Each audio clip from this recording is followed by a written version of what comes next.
এরকম নর্মাল একটা ছবিকে কীভাবে আপনার হাতে থাকা মোবাইল দিয়ে আপনারা এরকম ছবি এডিট করবেন। তো আজকে ভিডিওটা শুরু করা যাক। তো প্রথমে বলে রাখি, আমার যে ভিডিওটা করতেছি এটা কিন্তু অনেক বড় একটা ভিডিও হবে, প্রায় 5 থেকে 6 মিনিট হবে। তো ফুল ভিডিও ধৈর্য সহকারে দেখলে আপনারাও শিখতে পারবেন কীভাবে। তো প্রথমে গ্যালারি থেকে আমি ছবিটাকে সিলেক্ট করে আমি লাইটরুমে নিয়ে নিলাম। তো আপনি এখান থেকে আপনার মন মতো একটা প্রিসেট সেট করবেন।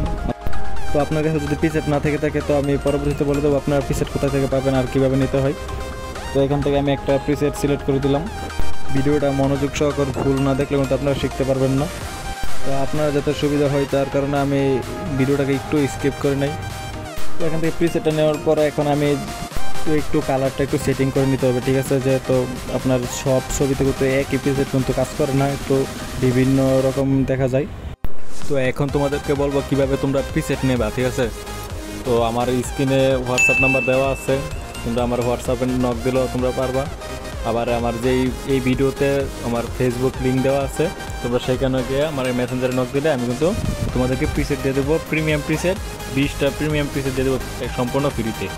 তার জন্য তোমাদেরকে শুধু একটা চ্যানেলটাকে সাবস্ক্রাইব করে আর পাশে থাকা বেল আইকনটি অন করে দিলেই তো স্ক্রিনে যে এই সেটিংগুলো দেখতেছেন, এই সেটিংগুলো যদি আপনার মধ্যে থেকে থাকে তাহলে আপনারা এরকম প্রসেসে আপনারা এডিট করবেন। আর যদি না থেকে থাকে তাহলে করার দরকার নেই।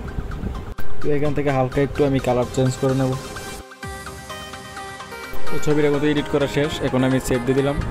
তারপর ছবিটাকে আপনি স্মুথ করবো, এটাকে আমি শেয়ার করে দেবো অটোডেস্কে। তো আপনারা একটু মনোযোগ সহকারে দেখবেন, সেটিং মিলিয়ে নেবেন, তাইলে আপনারাও সেম আমার মতোই স্মুথ করতে পারবেন, ঠিক আছে। তো ব্রাশের সেটিংটা মিলিয়ে নেবেন, সেম আমার মতো রাখবেন, তাইলে সেম প্রসেসে আপনারা স্মুথ করতে পারবেন। তো এখন আমি স্মুথ করবো, আপনার একটু দেখে দিই।